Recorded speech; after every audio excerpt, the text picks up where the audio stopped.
పెళ్ళైనా పండగైనా వేడుక ఏదైనా పట్టుచీరల ప్రత్యేక వేదిక వారాహి సిల్క్స్. ఈరోజు ఒక ఈవినింగ్ స్నాక్ లేదా మార్నింగ్ బ్రేక్ఫాస్ట్ ఈ రెండిటికి యూజ్ అయ్యే simple and easy instant vada చూద్దాం. మామూలుగా మనం వడ అనగానే మినపప్పు మనం ఎప్పుడు చేసుకునేది ఉద్దివడలు ఒకటి, తర్వాత శనగపప్పు, పెసరపప్పు, అలసందలు ఉంటాయి, అవి మొక్కజొన్నలు దొరికితే అవి ఏదో ఒక దాంతో ఏదో ఒకడ మసాలా వడలు అలా చేసుకుంటూ ఉంటాం. ఏ పప్పులు లేకుండా ఓన్లీ రవ్వతోటి చేసే ఇన్స్టెంట్ వడని చూద్దాం. ఈజీయే, సింపుల్ కూడా. ఒకసారి ట్రై చేసి చూసి ఒకవేళ నచ్చింది అనుకోండి, బాక్స్లోకి పెడితే ఇవి పొద్దున్న చేస్తే సాయంత్రం దాకా బయట క్రిస్పీగా ఉంటాయి, చక్కగా తినడానికి బాగుంటుంది, అంటే గట్టిగా అయిపోవు. ఒక మూకుడులో ఒక 2 కప్పులు నీళ్లు స్టవ్ మీద పెట్టండి. ముందు నీళ్లు బాగా మరిగినాక సరిపడా ఉప్పు మన రుచిని అనుసరించి సాల్ట్ వేసుకోవాలి, అంటే వడకి సరిపడా సాల్ట్ వేసేసుకోవాలన్నమాట. తర్వాత ఒక స్పూన్ దాకా నూనె కూడా ఆయిల్ వేసుకోవాలి, ఎందుకంటే పిండి ఉండలు గచ్చకాయలు కాకుండా ఉండటం కోసం. నూనె ఈవెన్గా స్ప్రెడ్ అయింది. నెయ్యి అయినా వేసుకోవచ్చండి, కానీ నెయ్యి వేసేసరికల్లా వడలో నేతి వాసన అంత గొప్పగా ఉండదు, అందుకని నూనె వేసాను. కొంచెం సిమ్లో పెట్టండి, రవ్వ ఇందులో పోసేద్దాం.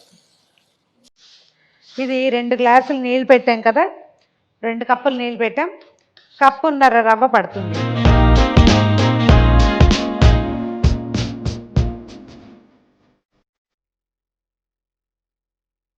ఉండలు కట్టకుండా, చెయ్యి ఆపకుండా కలిపేయండి.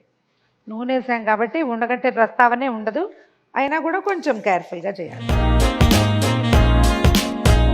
స్టవ్ సిమ్లో ఉంచండి. పూర్తిగా నీటిని పీల్చేసుకునేదాకా స్టవ్ మీద ఉంచితే సరిపోతుంది. కనపడుతుంది చూడండి, మొత్తం అంతా నీరు వచ్చేసింది.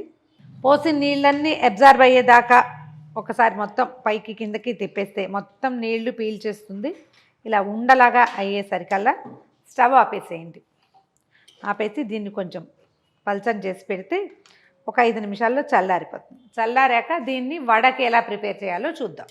మనం ఉడికించి పెట్టుకున్న రవ్వ పూర్తిగా చల్లారిపోయింది.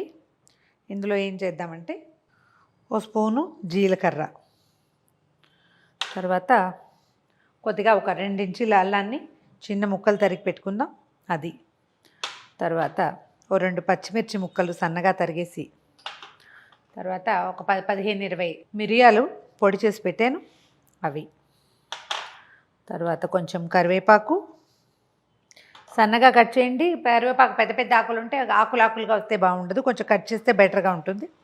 సన్నగా కట్ చేసిన జీలకర్ర, దీంతో పాటు ఒక మీడియం సైజు ఉల్లిపాయ ముక్కలు మొత్తం ఈవెన్గా కలిపేసేయండి. ఇది చల్లారకపోతే మనం చేయి పెట్టాలి కదా, కాస్త ఇబ్బందికరంగా ఉంటుంది. చల్లారితేనే ఇది హాయిగా వస్తుందన్నమాట.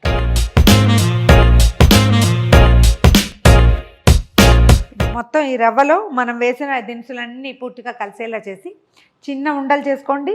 తర్వాత వడలాగా ఒత్తి పక్కన పెట్టుకోండి. ఇది కనిపిస్తుంది కదా, ఒక చిన్న ఉండ చేయటం, దాంట్లోకి 2 సైడ్స్కి పడేలాగా ఇట్లా హోల్ చేసేసి పక్కన పెట్టేసి, ఈ లోపల ఏం చేద్దామంటే ఇవి మనం ఉండలు చేసే లోపల నూనె వేడెక్కుతుంది, పొయ్యి మీద మూకుడు ఎక్కిచ్చేసి ఇవి చేసేసుకోండి.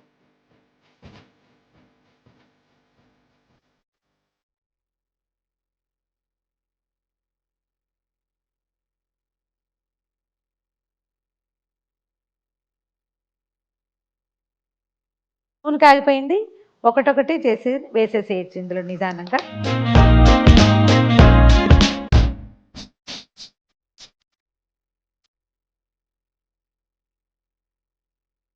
మీడియం స్టవ్ పెట్టండి, కొంచెం అంటే ఎక్కువ హై కాదు లో కాదు, మధ్యస్థంగా ఉండి నిదానంగా కాలనివ్వండి. బాగా క్రిస్ప్గా కరకరలాడుతూ ఇవి మినపవడల్లాగా అంత ఎర్రగా కనపడవు మనకి, ఇలాంటి కలర్ వచ్చినప్పుడు తీసేసేయటమే. ఇవే బాగా కరకరలాడుతూ క్రిస్ప్గా వస్తాయి అన్నమాట. ఇంకో వాయ వేసేద్దాము.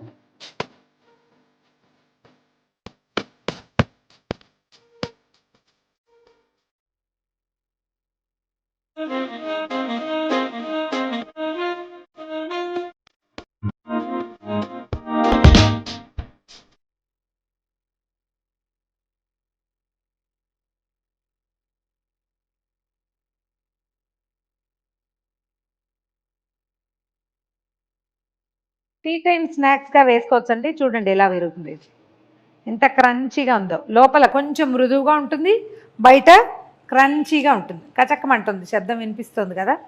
ట్రై చేసి చూడండి.